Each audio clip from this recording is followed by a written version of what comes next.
Welcome to Journey on the Podcast. Are you on a journey with Jesus? Are you even sure what that even means? I tell you what, you are in the right place. So let's join us today as we explore faith, as we explore life, and anything and everything in between.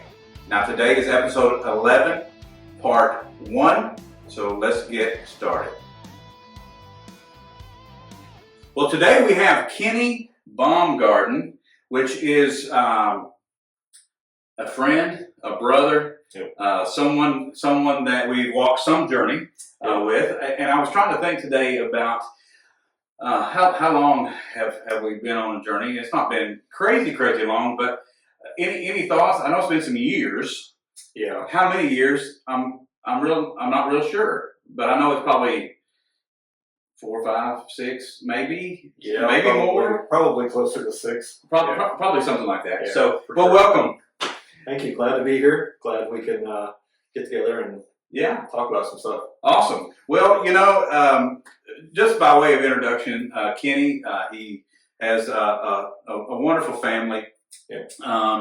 Cassandra is his bride. He has 3 awesome kids. Has 2 boys and a girl. Yep. And we get the opportunity to do some life with them. We go to the same church, and we live in the same community. They've been in our home, and we've had some small group time over the course of life. Right. And so really, today is we talk about a lot of different topics, different journeys. Yeah.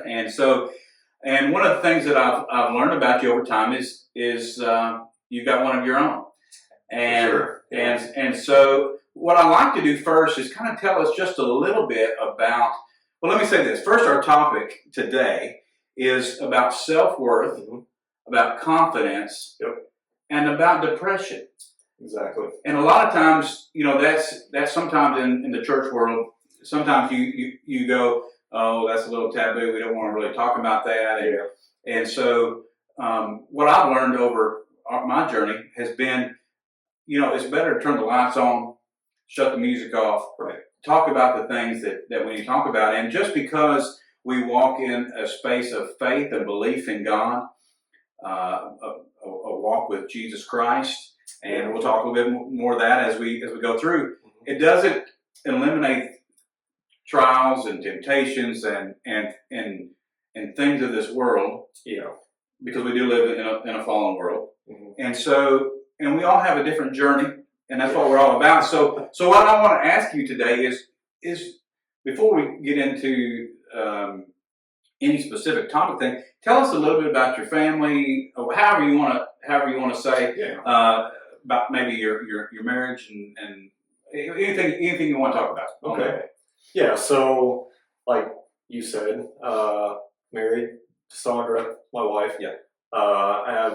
We have 2 boys and a daughter. Youngest boy is fixing to turn 18 in August. Just graduated. Yeah, he did. Our daughter's going to be 16 in about a month. Wow. So, kind of a lot going on right now. Some different stages. A lot of older teens right now. Yeah, first time. Well, kind of first time. So our oldest is 19. So, we did the 18th birthday and the graduation and all of that. So, it's not completely new, but it is it is interesting. Like I said, our daughter is turning 16, which is kind of a big deal. Sure. And then, our youngest boy, Roman, is, like I said, turning 18, going to graduate. And then our oldest boy, Luke, again, is 19. So, and it's always a little bit different with the girls. We as you know, we had 6 children at home when they were all at home, and 4 of those were girls, 2 of those were boys. And while there's ups and downs, either way you go, there's some great things and some real tough things. I don't know, something about those girls. It's you love all of them, but especially when they're hitting those especially those upper teen years, and people start getting interested in people and all those kind of things. You kind of have to start navigating how does all that work. So you're in the thick of it, is the point. I am. Yeah. So it's funny because the first time that my daughter Olivia said something about a boy being cute. I'm like, hold on, wait a minute. Whoa. Wait a minute. Let's slow down a little bit. But no, they're all good kids, and we couldn't be more proud of them and their walk with God, and just being able to walk this life out with them. And it's bittersweet in a way, because you want to see them grow up, and you want to see them start their own lives, and you want to see how their journey starts to unfold. But at the same time, they are embarking on their own journey. So that's less time they're going to be at home, less time that they are there, and we can just go and do something together and those kind of things. So, it's an interesting time. It certainly is. So, and again, I want you to say what you want to say, but I want to kind of lead just a little bit and go. You've been married. Well, let me say it this way: you've been single. Yeah. And then you've been married. Right. And then you've been single. Yep. And you've been married. Yep. But you just had one wife. Exactly. So touch on just an overshot. Touch on that just a little bit. So like any marriage, it is. How do I word this? It is a journey, but it is. It's a partnership. Each person has to put 100% in. You'll hear the phrase a lot, oh, it's 50-50, and that just doesn't work. And that's kind of what happened our first go around. And, when you're only putting in 50%, you start to lose sight of things, and you wander, and the next thing you know, divorce seems like, your only option or the best option, whatever it might be. So we ended up going down that path. And then about 3 years or so after that, I heard God in the small, still voice say, you need to get your family back. So, excuse me. And it's funny because, I've told this story, and they're like, well, how'd you know that was God? Sure. And it's like, well, it wasn't on my mind. And Satan definitely wouldn't want me to be with my family again and be, a together family unit. Right. He's there to kill, steal, and destroy. Exactly. We know that. So it was like, okay, well, I know that's God, but I don't know how to do that. How am I supposed to go from where I'm at now to back as a family again? So,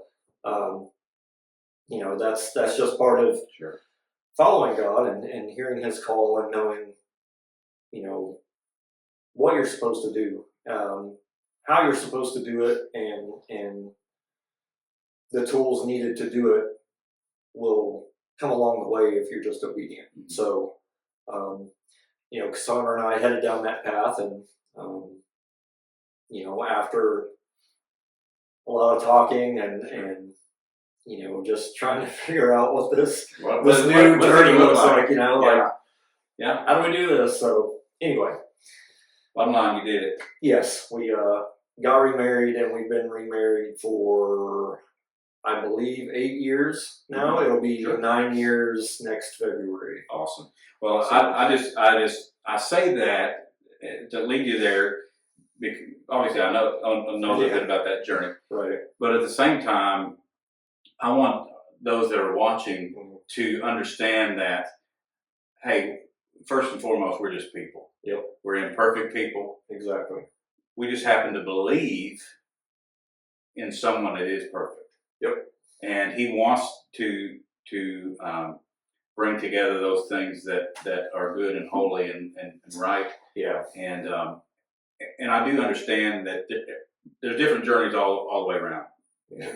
And however, as you said, the thief comes to kill, steal, and destroy. He says, the Lord says, I come that you can have life. Exactly. And have life more abundant. Well, in this case, it was an appropriate bringing the family together. And I just want to say congratulations to you and your wife and your family, and it's just so proud to see that. Number one, you're not afraid to share, and there may be another podcast, Yeah, exactly. quite possibly, talking about maybe just that journey, Yep. and what does that look like, and that type of thing. And so I don't want to get completely into that, but at the same time, for people to understand that his mercies are new every day, Mm-hmm. and just because we may have made certain decisions one day, Mm-hmm. just get up and make the next right one. Right. And if in this case that was the next right one. Mm-hmm. And so in the process of time, that came Yeah. because there's a story there. Oh yeah. So in the process of time, Mm-hmm. that came back together, and we're so glad that the Lord reunited. Of course, we get to reap the benefits of a wonderful couple. Still just a real couple, just like Shelly and myself, in all our imperfections and all of that stuff. Right. But still, just super people and great family and. Well, thank you. I appreciate that. So that's I all the credit goes to God because, Absolutely. like you said, we're just people, and Sure. we still have those moments of, feeling like someone should have said something different, or Mm-hmm. why'd you say this, and did you have an attitude about that, or whatever, right? I mean, it's just normal. Mm-hmm. I mean, relationships are messy, whether Sure. it's a marriage or a friendship or, Mm-hmm. or a sibling or whatever, right? That's just part of life. So, yeah, without God, we definitely wouldn't. Yeah. We wouldn't be making it. Sure.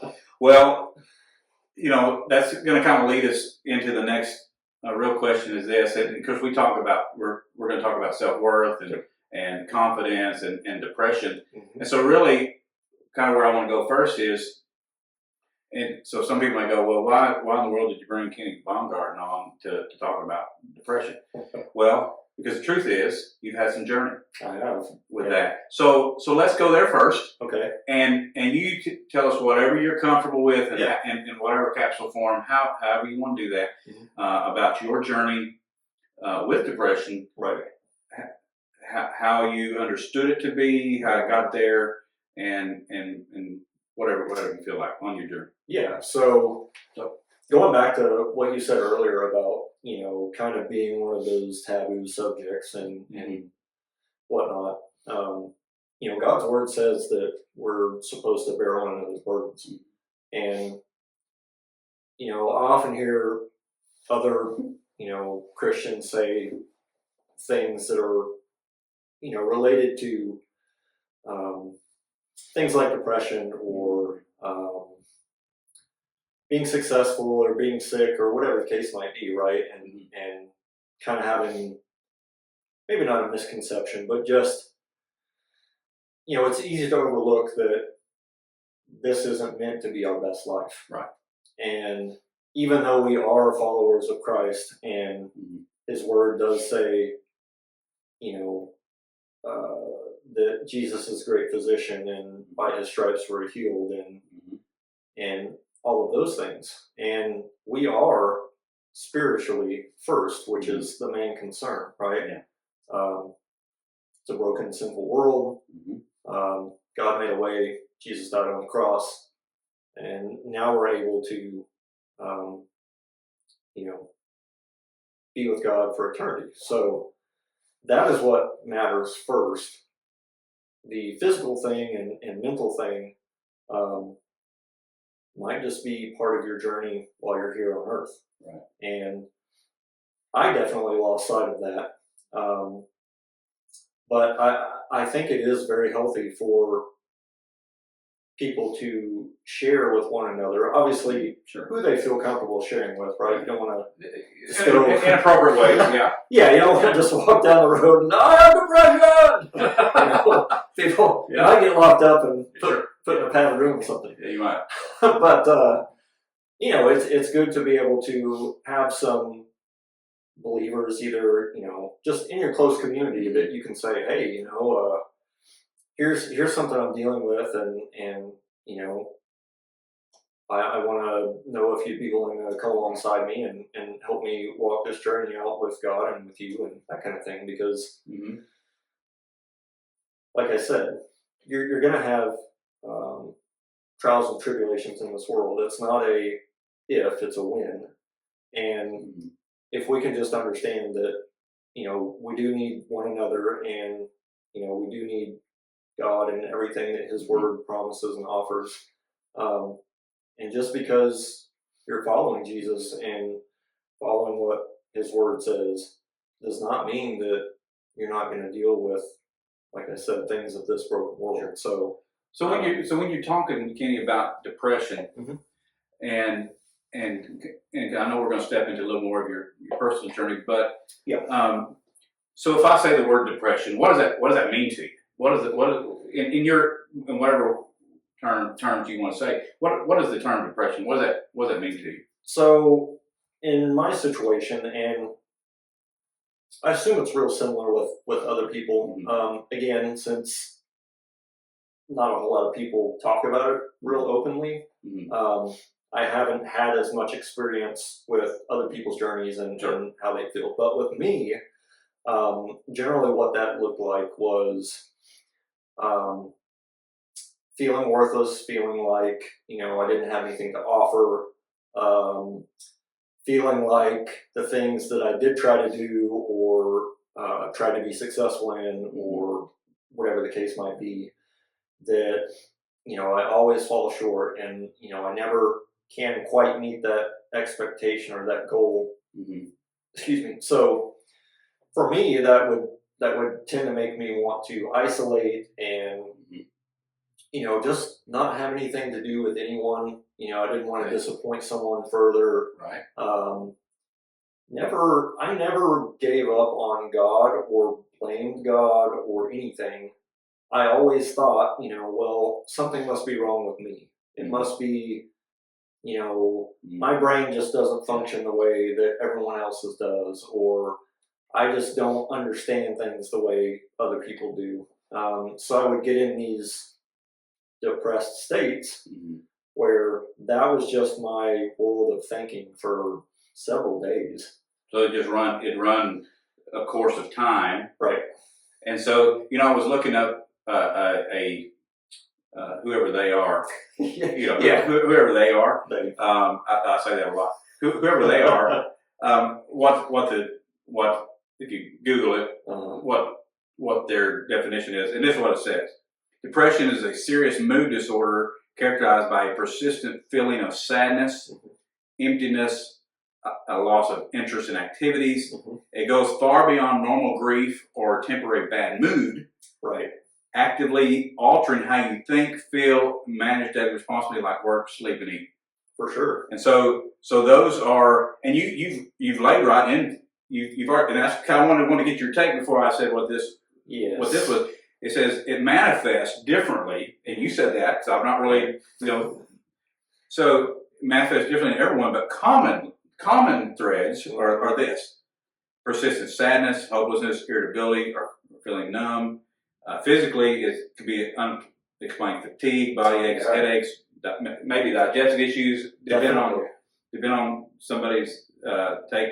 Behaviorally, you said this: withdrawal from social activity, loss of interest in favorite hobbies, or changes in appetite. I talk about trouble concentrating, remembering details, or making decisions. Yep. So at its core, from a like I said, at least at a Google standpoint. But what I hear is it matches pretty closely. I mean, and everybody's going to be just a little different. Right. It sounds like. And so, and while I've had moments of sadness or bad moods or those kind of things. I don't know that I've dealt with depression in the same stance that you have, or someone else may have had. So for me, I'm certainly, while I'm an expert in my own opinion, I am not an expert on depression. I want to make that very clear on the front end, and I'm not here to diagnose anybody or anything. We're here to talk about your journey. Exactly. So when we talk about your journey, why you talk about some of the things, how you felt and kind of those things. Any thoughts as to how you got there? Yeah. So, and you know, like Ken said, we're not, you know, I don't have a doctorate or No. you know, anything like that. But you have an experience. But I have, Yeah. I'll just say this, and because we don't have time to go into my entire life, Sure. but you know, I'm 44 years old, and I have, yeah, I guess you could say struggled with depression for roughly close to 30 years. So you're looking at maybe coming into it Yeah, in a teenage standpoint. right around probably between 12 and 14. Sure.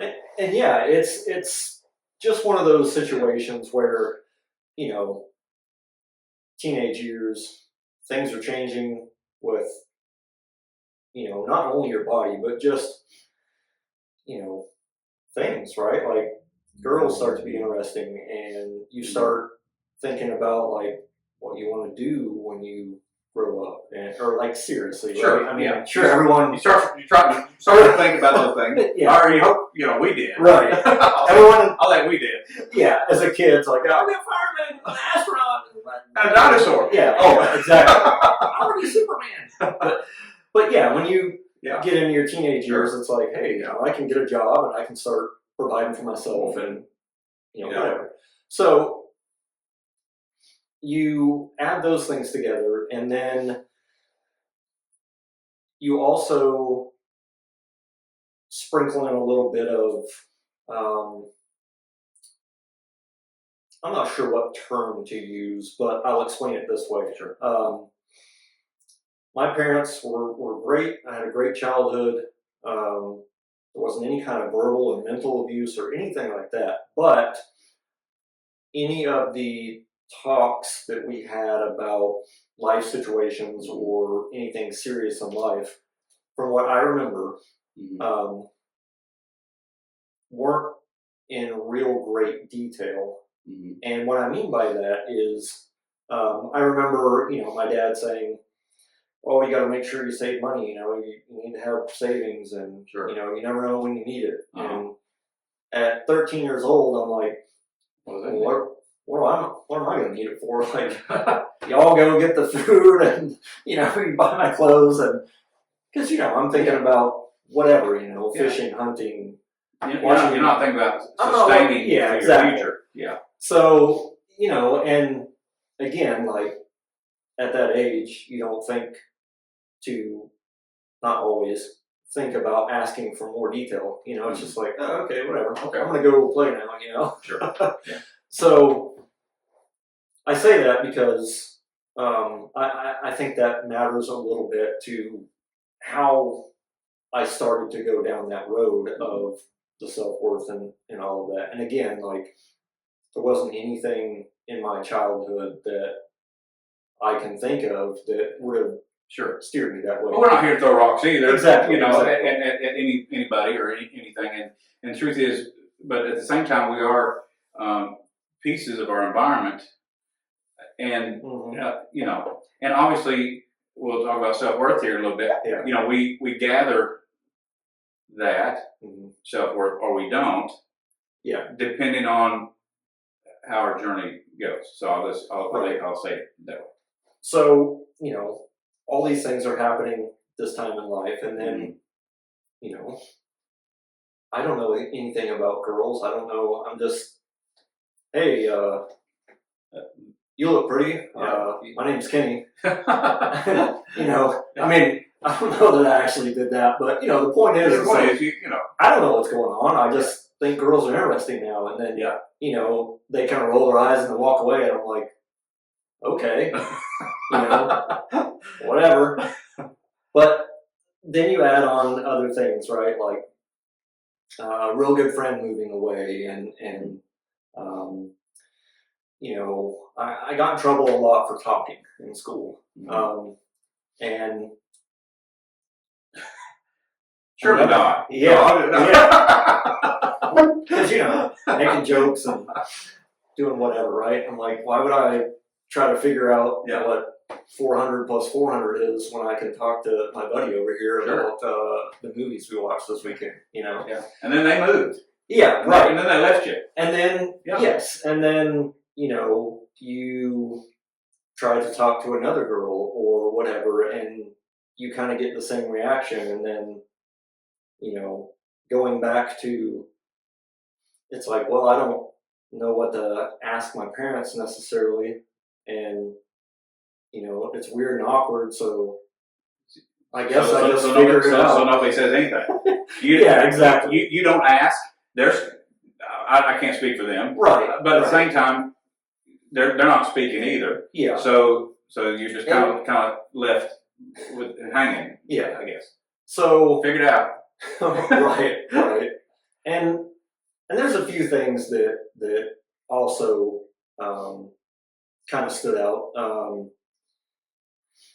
There was another friend that was part of a group of, so let me give a little bit of context here. Sure. My parents managed a campground, and above the main office of the campground was our living quarters. So, okay. I had, I don't know how many acres it was. It was a pretty large place. So I had all this wilderness and everything to roam around in, and my parents were usually quite busy, Sure. Fixing things in the campground, checking in campers, all kinds of stuff. Yeah. So no fault to them. They did everything the best they could. They were providing. Yeah. And I was I was living life. So, sure. But in that environment, there was a group of people that would come and stay, and they performed at some of the arts and crafts festivals, doing like clogging. Okay. And it was pretty much all girls. And then what they would do is they started staying in the game room that was part of the campground offices. Okay. Again, since my parents are managers, Sure. they're like, when you take guys are here, all you guys can just camp in here instead of having a bunch of different tents or whatever. Sure. So, the first time they came, I'm like, who are all these people? Why are they here? I'm like, oh, well, I'm just going to go about my normal thing. Sure. Well, then you start, running into them here and there, and then you start talking, and they're like, hey, we're going to eat or whatever. You should come over. So then you start, mingling and talking with the adults and everybody, and by the time you realize it, you're like, oh, well, these are pretty neat people, and sure. They do this dance thing, and like they're doing it at the arts and crafts and all this. So anyway, fast forward a few years. So this again, I'm probably around 12 at this point. Mm-hmm. So fast forward around 14, 15-ish. I was actually writing letters to one of the girls, just as friends, and that stopped all of a sudden with no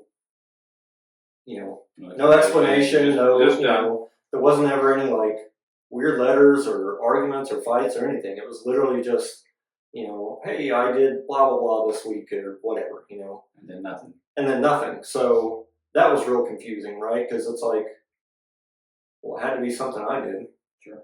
Without even giving any thought to, I have no idea The other side. what's going on the other side, right? Like, I don't know, maybe a loved one passed away or whatever, and that's their focus now. And then maybe after that, it was like, oh, well, it's been so long, what do I even say now? Sure. You don't think about those things as a teenager. At least I didn't. And again, right, it's awkward because that's piled on with all the other events that have happened, and it just becomes this weird, awkward situation. And I remember kind of just walking around the campground area and whatnot. And I remember my mom; she's like, "What's the matter with you? You act like you're depressed or something." And that was probably really the first time I had, I guess, related that word to real life. How you were feeling. Yeah, and I was just like, oh, I'm not depressed. Like, depression, that's crazy talk, Yeah. you know, that's not me. Mm-hmm. So, and then there was a few other things that happened. Like I remember one time at school, I'm gonna learn something new. I thought I needed to. Yeah, well, I learned real quick. I was like, you know what? Maybe I just don't look the part, so I'm gonna tuck my shirt in today. Okay. So I found a collared shirt that I had. You know, it was probably July, and I'm wearing a long sleeve collared shirt tucked in. You know, and I'm like, I look nice, and you you know, I'm gonna say hi to a girl. I'm you gonna know. guess you didn't get the response. I did not. What I got was, why is your shirt tucked in? I'm like, just trying to look nice. And then, you know, it's like, oh. And then turn around and walk off. I'm like, Uh-oh. okay. Well, I guess tucking in my shirt doesn't work. Oh. So, anyway.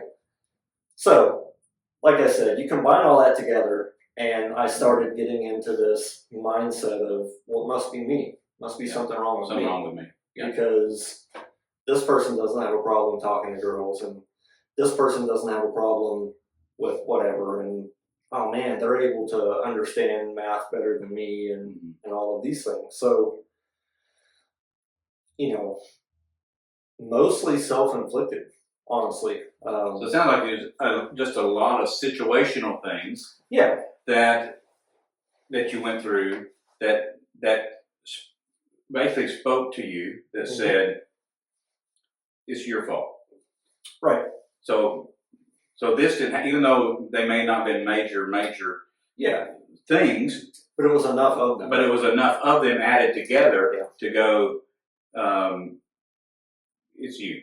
Yeah, You're exactly. you're the fault. Yep. And so my assumption is when one stacked on top of the next, which stacked on the next, which stacked on the next, it said, well, it's just me. Mm-hmm. Something's wrong with me. So which in turn turns into some self-worth, Mm-hmm. Exactly. possibly some confidence things. Yeah. You know, maybe. Yeah, definitely. Don't want to put words in your mouth, but no, that's exactly exactly sounds like. That's exactly what happened. And it's funny, like obviously now I'm at a point where I can look back and see some of these things, and even as recently as probably the last couple of months or so, I've kind of been able to look back and see some of that as far as like, how did I get to having that permanent state of mind, so to speak. Sure. Because I've always wondered, you know, like, well, my dad was never just on me about having to be perfect or anything, and nobody else ever said anything like that. You know, if I messed up, nobody ridiculed me. Like, so I've often wondered, like, where did this come from? And you know, it's self-inflicted. Sure. But yeah, so sure. Anytime after that, I would have something that, again, like maybe I forgot to do something, maybe, you know, poor planning, which shocker still happens today. Nothing's changed with that. And I'll explain some of that too, because there are a few underlying issues that helped exacerbate this because of just how new things were and how studies and things hadn't really caught up with what was actually going on in the world. Sure.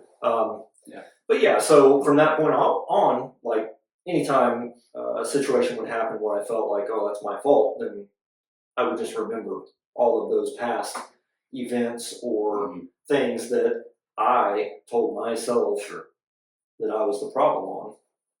And just sound like just skyrocketed. Yeah. And then one thing went to the next, and one thing went to the next, and you know, and now it's more. It's probably quicker because your body's probably racked. And I've heard it said this way. I didn't coin this. No, I'm not. You know, I'm just repeating something I've heard. Right. Basically, your body puts a pin in a spot, and then in turn, when a situational thing happens again, then you turn around and it's a point of going, oh, my body remembers, so my body reacts in a certain way. So whether it's secluding itself, whether it's the mood thing, whether it's whatever the depression thing is, whichever thing fits Mhm. for the individual person. Yeah. That's what it remembers, and Right. and it goes back and tries to do that if it's not handled Yeah. and or dealt with Right. in certain ways, which we'll talk about. Yeah. So, like talking about studies and that kind of stuff. So now, and I don't know how long they've known or any of this, right? Sure. I'm not a scientist. Sure. In case you didn't know. Yeah. But yeah, apparently your brain makes neural pathways Mhm. that are like familiarities. So, Mhm. you know, say for instance, the same way you drive home every day because you know what you're comfortable with it, Sure. you can just do it, right? So it's kind of that way with your brain, at least that's what they say. Sure. They are. So, but they Yeah. say that those things can be changed, which is a good thing. Oh, yeah. And I've experienced that as well. But Yeah. yeah. So I mean, pretty much that kind of thinking and pattern most all of my life. But it varied. Sometimes it would be I would feel like garbage for a few hours, or sometimes it would be a few days or whatever. So it wasn't necessarily always the same, right? Like, Right. oh well, for a few days I'm going to be like this. So that varied, and then the other thing that is very interesting, and also, again, I can only speak for myself, Sure. but I would ask myself, like internally, I'd be like, why am I doing this? Why am I feeling this way? Why am I like, I don't want to do this. Yeah.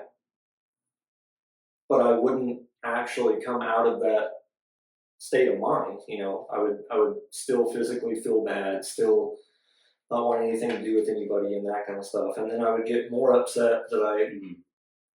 couldn't get out of the mood I was in, so I would get more frustrated with myself. So you're just adding insult to injury at that point. Yeah, And- like So you know what the problem is, or well, yeah, it's me. you know who you're blaming. Oh, we'll say it that way. Yeah, Well, for sure. so you know who you're blaming, and you're in your own head. Right. But it's like, how do I get out of that? So again, from a depression standpoint, that's kind of been your journey. So Right. we're not, unless you say something different, I'm not hearing anything that's what I would call trauma-oriented scenarios. Right. That good people around you, those kind of things. However, there's I've been around a lot of great people in my life, but you don't always get what you need in all scenarios, and so it's important. And we'll talk about this maybe a little more, but it's important that, as I said, and I didn't coin this either, but turn the lights on, shut the music off, and then step into some of those conversations that are taboo or at least maybe quote scary and whatever. So at minimum, even if I'm not, and we'll talk about this more too, but even if I'm not the expert, I know where some of the experts are. Yeah. And some of what I would call professionals, and or those, and so let's talk about self-worth and confidence for a minute. Yeah. So we kind of know how you got there. Obviously, that extended into your adult life, and I'm going to assume into family life, work life, and just in everyday life for you in your journey. So, what does the term, and I've got a definition here, as you know, but what does the term self-worth or confidence mean to you? And we'll start there. So, two versions of that. Sure. One that I see now, and one that I spent most of my life seeing / trying to achieve. And for most of my life, it was, you should be able to buy a nice car, and I'm not saying like an exotic sports car, just a nice new car. You should be able to buy a house. You should be able to, have kids and have a family and just, Mhm. that's being successful, being able to pay for those things because you've done what you needed to secure a job that's able to do that. And Mhm. in doing so, you have self-worth because you're worth something based on On a what you value, accomplished. on a value of, well, I was able to pay for Yeah. this, Yeah. this vehicle. Right. I earned this amount of money, maybe at my job. Right. So I had value, Exactly. in a workplace, or those type of things. So somebody may consider in relationships. Yeah. Well, I have this person as my spouse, or Right. or I have this kid, or Mhm. and they're successful in sports or in sports whatever, or whatever that thing is, and so self-worth and value becomes Mhm. so that's something there, and it's interesting, and that's a lot of people. Right. I would say a lot of people, For sure. In my experiences, have potentially, Mhm. and obviously, as you know, we're in a ministry Mhm. that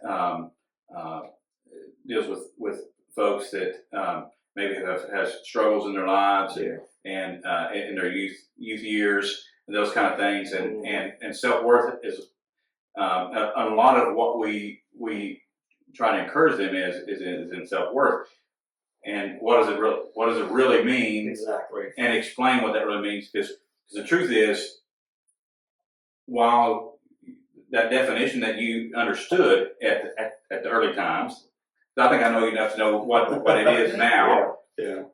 But self-worth is an individual internal fundamental belief that they are good, that they're a good person, Mhm. who is an inherently worth, that they have worth of Right. love, respect, and belonging. Mhm. It is an unconditional sense of value that does not rely on external achievements, wealth, Yeah. or the opinions of others. Mhm. So, and a lot of times, a lot of people use the word self-worth and self-esteem in a very similar Right. context. Right. Truth is, it's not at all. But self-worth is an internal deep knowing that you are valuable simply because you exist. Yep. And it remains stable even when you make mistakes. So it's not determined upon the things that go, well, it's obviously my fault. Uh-huh. Yeah. And we're going to talk, we'll talk a little bit about that. But it's where self-esteem is what you think and believe about your abilities. Yes.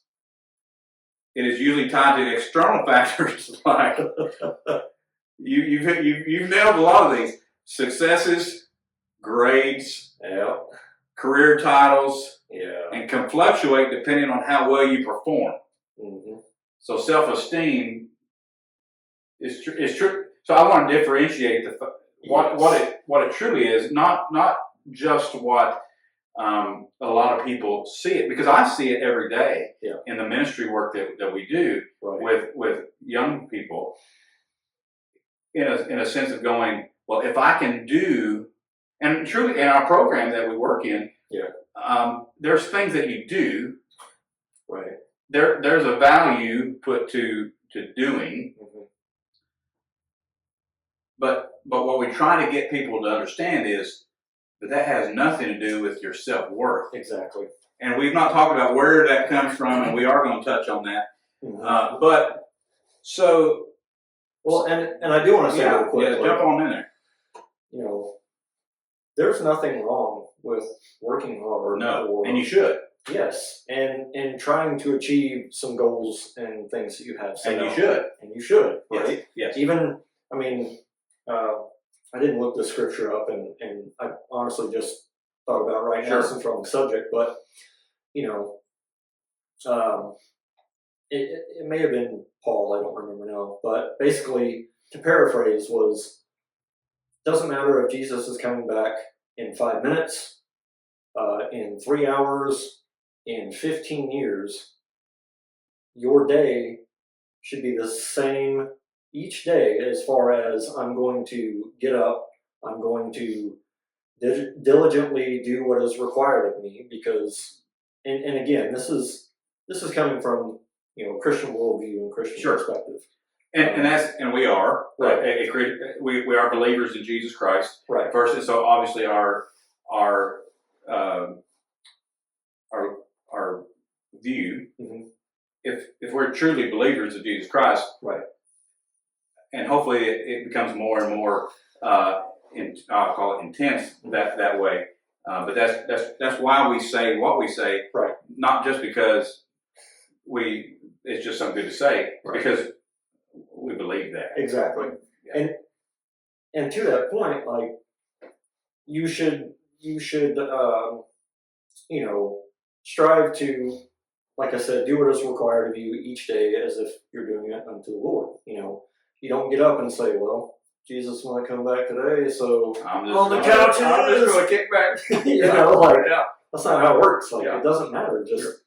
You've been given that day, so make the most out of that day. But when you make your focus Mm-hmm. those things Sure. because X, Y, Z, then that's where it can be a problem. Mm-hmm. Well, thank you for joining us today for part 1 of this episode. So, as we always like to say, we're all on a journey, but it's always better with Jesus in it. So let's see you on the next episode.